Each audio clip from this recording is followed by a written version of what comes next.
Have you ever been frustrated with God because life didn't go the way you wanted? Maybe you prayed for something, believed for something, planned something carefully, and still everything fell apart. And deep inside, you started questioning God. Today we're going to look at Isaiah 45 verse 9 to 10 and uncover why many times we simply don't understand what God is doing in our lives. Many times we argue with God or blame Him because we think our way is better. We think we know what should happen, when it should happen, and how it should happen. We say things like, this opportunity should have happened this way, or this relationship shouldn't have ended. And you find that most people would always ask, where is God when the world is falling apart? Or where is God when all these things are happening in the world? Well, this is not something new. We find the same scenario in Isaiah 45, verse 9 to 10, when God raised Cyrus the Great to accomplish God's purposes for Israel. Many people struggle to understand why God would use a pagan Persian king. And God responded by saying that His wisdom is above human understanding. Let's look at what God said in Isaiah 45, verse 9 to 10. What sorrow awaits those who argue with their creator? Does a clay pot argue with its maker? Does the clay pot dispute with the one who shapes it, saying, stop, you're doing it wrong? Does the pot exclaim, how clumsy can you be? How terrible it would be if a newborn baby said to its father, why was I born? Or if it said to its mother, why did you make me this way? And this is what God was saying to the children of Israel. Like, how can you complain to the maker? How can you complain to the one who made you? And we find this often happening when things don't go our way.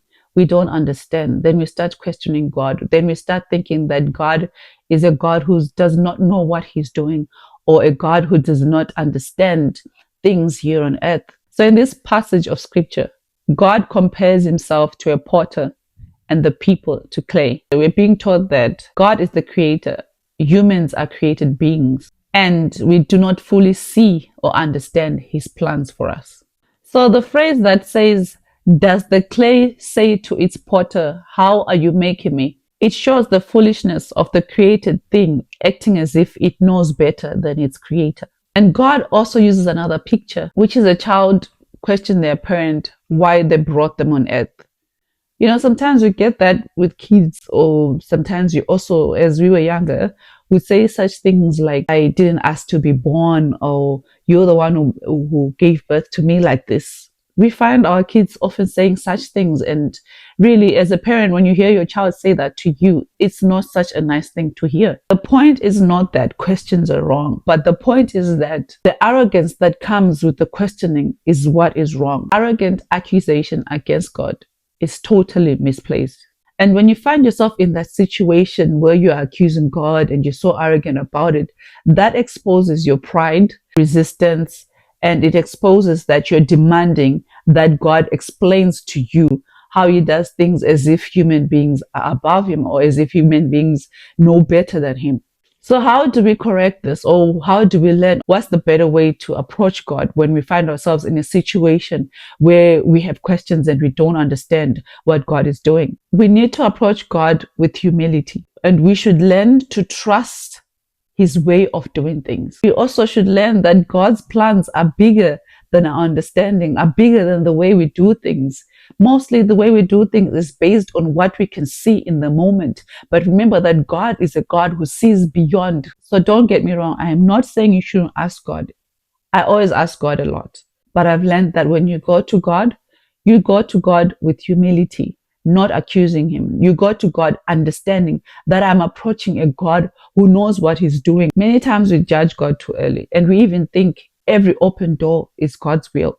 And sometimes we also think that every comfort means God is pleased with us. And we also think the delays mean that God has forgotten about us. But one thing we don't realize is that God can use delays to prepare us, closed doors to protect us, and discomfort to shape our character. He sees the end from the beginning. And not every painful thing is punishment. Sometimes God is shaping you, pruning you, redirecting you, or protecting you.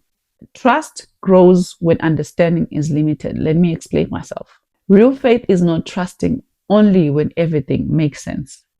You still need to be able to trust Him even when nothing makes sense. There's a difference between honestly asking God and accusing Him of wrong.